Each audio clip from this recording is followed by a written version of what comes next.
that temperatures, as I say, have been predicted to drop below freezing overnight. Now, I can also bring in Mark Martin, who is from Martin Consulting Aviation Advisory.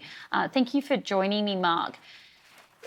What should the airlines be doing right now? If you were consulting them, what should the airlines be doing right now in terms of trying to help the family members of those potentially impacted, as well as in the search and rescue operation?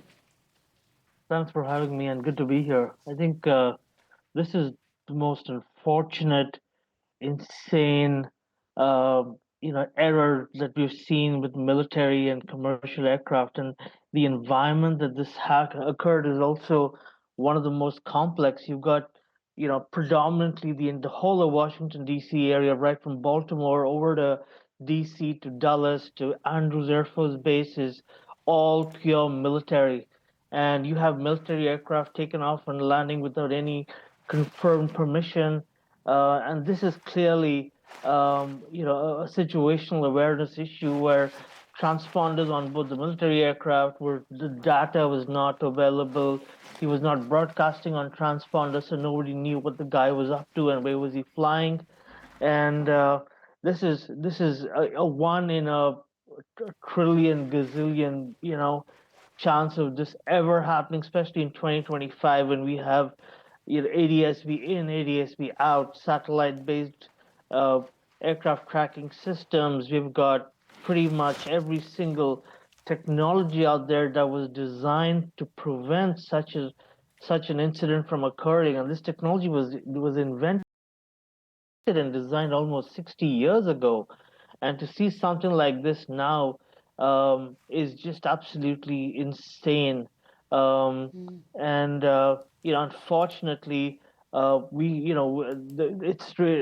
lives have been lost. We should not and must not, and we should not speculate. We should refrain from speculating. The authorities, the FAA, the NTSB, the U.S. military, the Army Aviation Transport, the Army Aviation Safety Board. Everybody needs to get together and figure why this occurred so that we never see something like this happen again. But the challenges in this region is that you got in a circuit in a circumference of about 150 nautical miles, which is about roughly 180 to 200 kilometers. You got almost 40 or 45 airfields and landing pads and military installations and pretty much everything. So, but you still have something called the guard frequency, the 121.5 emergency on guard, and air traffic control Mark, should have informed this guy that there's an aircraft departing. Yeah. I wanted to ask you, we're also hearing from the National Weather Service, who said that temperatures are expected to drop below freezing overnight in the area where the collision occurred. Lows forecast to be about -1 to -2 degrees Celsius. That's 27 to 29 degrees Fahrenheit, according to the Weather Service. And they've said as well, they've confirmed that the plane fell into the Potomac River after the crash. Now, Washington, D.C. has seen frigid temperatures in recent weeks, ice covering parts of the river. Wednesday was one of the warmest days of the year so far, but weather conditions, of course, are going to be a crucial factor in the rescue mission. Can you give me a sense of how they may play into this? So we know that the aircraft were flying in known icing conditions, but the visibility reported at the time of departure from Ronald Reagan, Dulles, and all the airfields nearby was about 5 miles plus. Okay, so and they had something called an RVR, a runway visual range of more than 2,000 meters. So visibility wasn't a problem. The issue was not icing. This is clear, straightforward. You've ignored an aircraft which is arriving and departing. Sometimes what happens is that when you're flying below an aircraft, you really can't, the wing, obstructs your view to see beyond a point. And when you're flying a helicopter, when you look above, you can't see certain parts of the aircraft in the way the helicopter's structure and airframe is. And most of such mid-air collisions occur because of this. But the ones that you've seen in the past have been mostly with aircraft flying over 30,000 feet or 40,000 feet. But this one is he's just about landing. He's just about maybe 500 to 800 feet, and if you look at the speed now, you've got a CRJ 700 who's down to about 120 knots. He's just about to Yes. touch down, and then you got a helicopter whose speed is almost just about near that 190, say, 90 to 120 knots, and you see the helicopter turn. So obviously, he's done that on his own free will. He's not spoken to anybody. He's not checked with air traffic control. He's not even looked out to see whether there's traffic. I mean, that is just insane. You never see something like that happen in aviation. And like I said, I don't want to speculate. We don't know No, what no, we really shouldn't happened. speculate. Yeah, I just we want don't know to. what I just happened. also Yeah. would like to remind the viewers. We have a statement that came in from US President Donald Trump, saying that he has been fully briefed on the terrible accident that took place at Reagan National Airport. He said, "May God bless their souls. Thank you for the incredible work being done by our first responders." He said, "I am monitoring the situation and will provide more details as they arise." Now, we are also hearing that flights that were supposed to land at Reagan National Airport are being now diverted to Dulles International Airport, about 28 miles away.